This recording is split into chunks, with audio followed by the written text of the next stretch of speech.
es la bomba de la fiebre del oro que nadie esperaba. Chris Dumit, el hombre al que los fans llaman el motor silencioso del imperio de Parker Schnabel, ha llegado por fin a su punto de ruptura. Durante más de una década, ha sido la mano firme en la sala del oro, la figura fiable que se aseguraba de que los ambiciosos sueños de Parker no se derrumbaran por su propio peso. Pero en la quinta temporada la presión se hizo insoportable y Chris tomó una decisión que sorprendió a todos. A sus 59 años, Chris Dumit no era un miembro más de la tripulación. Era el veterano de mayor confianza de Parker, el hombre que trataba cada limpieza como un ritual sagrado. Mientras Parker corría tras las onzas, Chris era quien se aseguraba de que no se escapara ni una pizca de oro. Su precisión, paciencia y fuerza silenciosa le hacían indispensable. Por eso los aficionados se sorprendieron cuando se marchó de repente, dejando tras de sí un silencio ensordecedor y miles de preguntas. Entonces, ¿qué pasó realmente? La respuesta empieza con la obsesión de Parker. Desde el primer día de la temporada, Parker se fijó una cifra casi imposible, 1000 onzas de oro. Para él no era solo un objetivo, era una obsesión que rozaba la locura. Y para conseguirlo, tiró los dados de la forma más arriesgada, explotando 3 plantas de lavado al mismo tiempo, Big Red Rock Sluice y Bob's Plant. Sobre el papel el plan era genial. Más tierra significaba más oro. Pero en realidad era una pesadilla logística que ponía a todos los hombres al límite de sus fuerzas.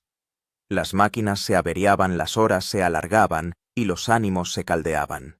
Y en medio de todo estaba Chris Dumit, que llevaba la carga más pesada de todas. Para Chris el cuarto de oro no era un trabajo más. Era un campo de batalla donde los errores podían costar miles de dólares en minutos. Cada batea, cada esclusa, cada limpieza descansaba sobre sus hombros. Temporada tras temporada sostuvo ese peso. Pero esta vez era diferente. El trabajo incesante, las exigencias desorbitadas de Parker y las condiciones implacables del Klondike finalmente lo llevaron demasiado lejos. Y entonces, así como así, Chris se había ido. Los fans se han quedado atónitos preguntándose. La obsesión de Parker alejó a su aliado más leal. Hubo un punto de ruptura que no vimos en cámara. O Chris decidió que era hora de reclamar su paz después de años de trabajo agotador en las sombras. Una cosa es cierta, la fiebre del oro nunca será lo mismo sin él. No era de familia adinerada, pero desde el principio hubo algo especial en él. No era como los demás niños. Mientras ellos perseguían pelotas de béisbol o coleccionaban cromos, Frank se dedicaba a ordenar su colección de latas de cerveza por colores, marcas y tonos. Guardaba cuidadosamente viejos sellos de correos en cajas de zapatos, desenterraba piedras interesantes del patio trasero y las enseñaba con orgullo a todo el que quisiera escuchar. Incluso de niño su habitación parecía más un pequeño mercadillo que un dormitorio, y así es exactamente como le gustaba. Esta pasión no era solo una fase aleatoria. Frank era un niño muy curioso que hacía 1.000.000 de preguntas, un rasgo que le acompañó toda su vida. Cuando creció, aceptó un trabajo respetable como inspector de seguridad e incendios. Era un sueldo fijo, una carrera responsable, pero su corazón no estaba en ello. En el fondo tenía ese prurito, ese innegable anhelo de coleccionar un hábito que nunca le había abandonado del todo. En sus días libres podías encontrarlo recorriendo las carreteras secundarias de Iowa y los estados vecinos. Con las cabezas agrandadas tiene un poco más de empuje que el 335, ¿eh? Probablemente tenga otros 25 caballos. Eso es mucho. 25 es mucho. Visitaba ventas de garajes, subastas inmobiliarias o paraba en cualquier puesto de carretera que pareciera prometedor. Si le llamaba la atención algo tan sencillo como una lata de aceite vieja o un letrero de motocicleta antigua, regateaba un poco, lo cargaba y se lo llevaba a casa. La gente que conocía a Frank por aquel entonces decía que siempre tenía la misma energía relajada y amistosa que veíamos en la tele. Era accesible, un poco desaliñado, y tenía una risa estruendosa que te hacía sentir como si le conocieras de toda la vida. Era el tipo de persona con la que te cruzas en una cafetería y acabas hablando durante una hora. En algún momento su afición a la recolección empezó a convertirse en algo más grande. La gente de la comunidad empezó a llamarlo cuando tenían graneros o áticos que vaciar. Se corrió la voz de que Frank Fritz tenía un ojo asombroso para las antigüedades y las rarezas. Poco a poco, lo que antes era un hobby, empezó a parecer una segunda carrera. Fue entonces cuando Mike Wolf entró en escena. Pero incluso antes de que un programa de televisión fuera un destello en los ojos de nadie, el garaje de Frank ya se estaba convirtiendo en un santuario, un museo privado de sus hallazgos que tenían más significado que su mero valor en dólares. Y en ese espacio abarrotado, las semillas de su futuro se estaban plantando mucho antes de que él supiera lo que le esperaba. Mike Wolf también llevaba años recolectando y tenía la gran visión de convertir el extraño y maravilloso mundo de la caza de antigüedades en un programa de televisión. Frank y él se conocían de la unida escena de la recolección de Iowa. No eran exactamente los mejores amigos al principio, pero eran almas gemelas unidas por un amor compartido por las cosas olvidadas y un don para ver valor donde otros veían chatarra. 63. Ventana partida es la cima de la montaña. Es el mejor, el más coleccionable, el más caro que se ha fabricado. Los dos eran como mantequilla de maní y jalea. Frank tenía el encanto de la sal de la tierra, la barba icónica y el suministro interminable de chistes. Era el hombre corriente, el tipo con el que querías tomarte una cerveza. Mike era el visionario, el conductor, el que tenía la ambición de llevar su pasión al siguiente nivel. Mike sabía que Frank era el socio perfecto para el trabajo. Muy pronto Frank dio un gran salto de fe. Dejó su trabajo estable como inspector de incendios y se dedicó de lleno al coleccionismo fundando su propio pequeño negocio, Frank's Finds. Él y Mike salían juntos a la carretera, a veces viajando cientos de kilómetros solo para excavar en el depósito de chatarra de un extraño. Mike, empeñado en su idea de un programa de televisión, empezó a filmar sus aventuras intentando captar la magia de la caza para presentarla a las cadenas. Durante mucho tiempo todo lo que tenían era una furgoneta destartalada, un depósito lleno de gasolina y un sueño compartido. Se enfrentaron a un rechazo tras otro, pero nunca se rindieron. Tras varios años de trabajo, el canal Historia por fin le llamó. Para entonces Frank ya se había granjeado el favor de los coleccionistas locales. No era famoso todavía, no, pero su nombre significaba algo en el mundo de los recolectores. La gente confiaba en su ojo, su palabra y su instinto. Así que cuando los productores buscaron algo nuevo, algo crudo y real, el estilo de Frank y Mike de buscar tesoros en la carretera, encajó a la perfección. American Pickers se estrenó en 2010 y desde el primer episodio tocó la fibra sensible de los estadounidenses. La idea era sencilla. Dos tipos en una furgoneta recorriendo las carreteras secundarias del país, excavando en graneros y garajes en busca de historia olvidada. Pero no fueron solo los hallazgos los que hicieron del programa un éxito, sino también la gente. Y Frank, sin siquiera intentarlo, destacaba. No fingía ser alguien que no era.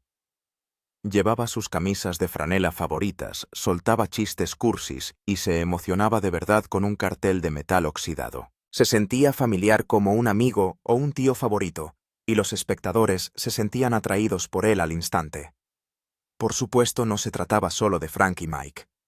Daniel Colby, que dirigía la oficina en Iowa, era el ancla que mantenía a toda la operación con los pies en la tierra. Con su encanto único y su garra completó el equipo. Juntos los tres crearon algo que parecía auténtico porque lo era. Amaban de verdad la emoción de la caza, la belleza de las cosas viejas y desgastadas, y la emoción de tropezar con algo que nadie había visto en décadas. Con el paso de los años, la especialidad de Frank se hizo evidente.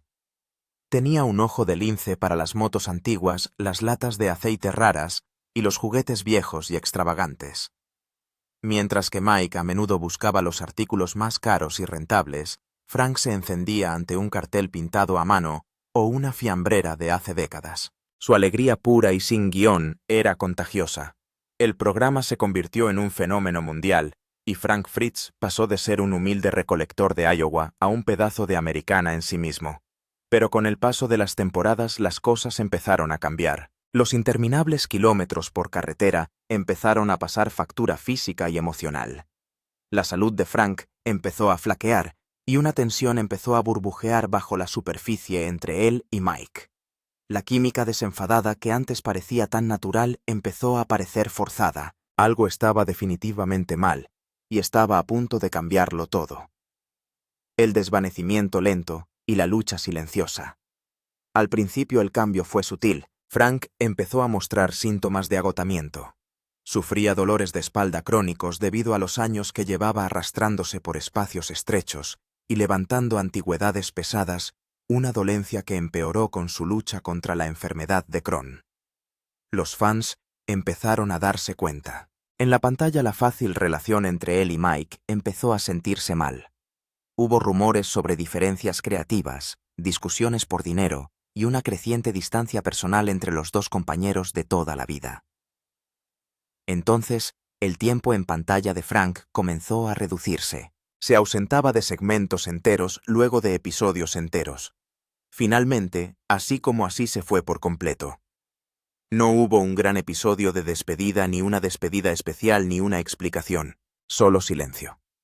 Para los millones de telespectadores que le habían acogido en sus salas de estar durante más de una década fue algo chocante y confuso.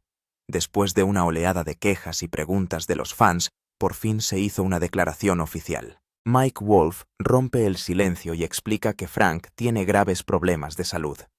Mencionó que Frank se había sometido a una importante operación de espalda y necesitaba tiempo para recuperarse. Por un tiempo, eso fue suficiente para los fans. Le enviaron sus mejores deseos esperando que volviera pronto a la carretera. Pero las semanas se convirtieron en meses y luego toda una nueva temporada se emitió sin él. Los rumores se dispararon. Esta vez eran más oscuros, lo que sugería que la ausencia de Frank era algo más que su espalda. Entonces el propio Frank habló en una entrevista poco frecuente y sorprendentemente sincera. Contó su versión de la historia confirmando que la disputa era real. Reveló que él y Mike no habían hablado en años.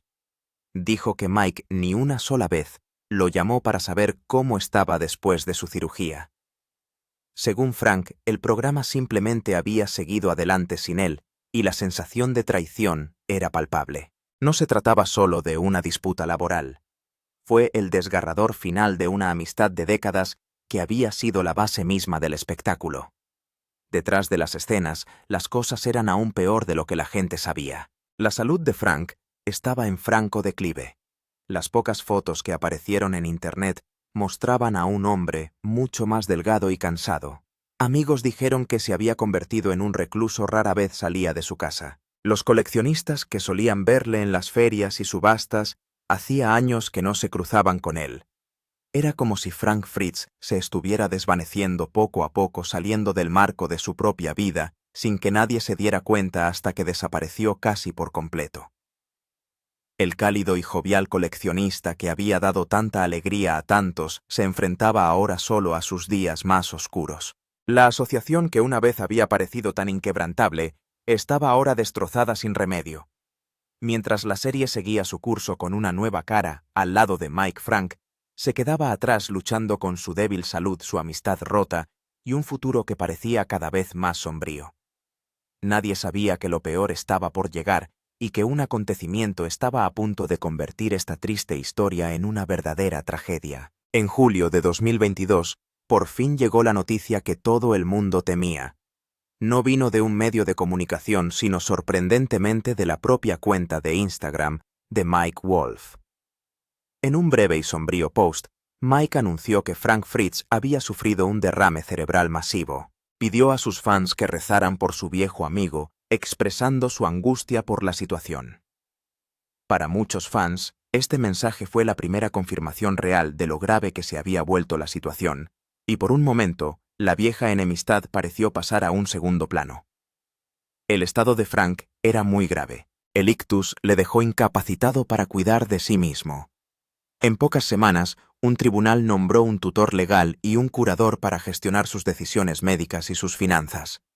El mundo del hombre que antes vagaba libremente por las carreteras secundarias de Estados Unidos estaba ahora confinado en las paredes estériles de un hospital y un centro de rehabilitación. Durante un largo y doloroso periodo casi no hubo actualizaciones. El silencio era ensordecedor y en ese vacío empezaron a volar los rumores. Las redes sociales se convirtieron en un caldo de cultivo para la desinformación. Algunos afirmaban que Frank ya había fallecido y que se estaba ocultando. Otros juraban que estaba en coma permanente. La historia corrió como la pólvora, cada vez más desgarradora. Entonces, casi un año después, el rumor más persistente se convirtió en una devastadora realidad. Frank Fritz había fallecido. Murió en silencio, lejos de las cámaras y de los focos que habían definido una década de su vida. En un extraño giro del destino, el público se enteró de que Mike Wolf había estado a su lado hacia el final. El mismo Mike que parecía haberlo superado, el mismo Mike que llevaba años distanciado de él. Nadie sabe a ciencia cierta si alguna vez hicieron las paces, si intercambiaron palabras o si la sola presencia fue suficiente. Algunas fuentes afirman que hablaron en esos últimos meses. Otros creen que no era necesario. Lo que importaba a muchos era que cuando importaba, Mike apareció. Y así, sin más, las puertas del garaje de Frank se abrieron y su angustia habló por fin. Pero aquí está la pregunta: ¿la fama destruyó la amistad o simplemente reveló la verdad? Like, suscríbete y haznos saber lo que crees.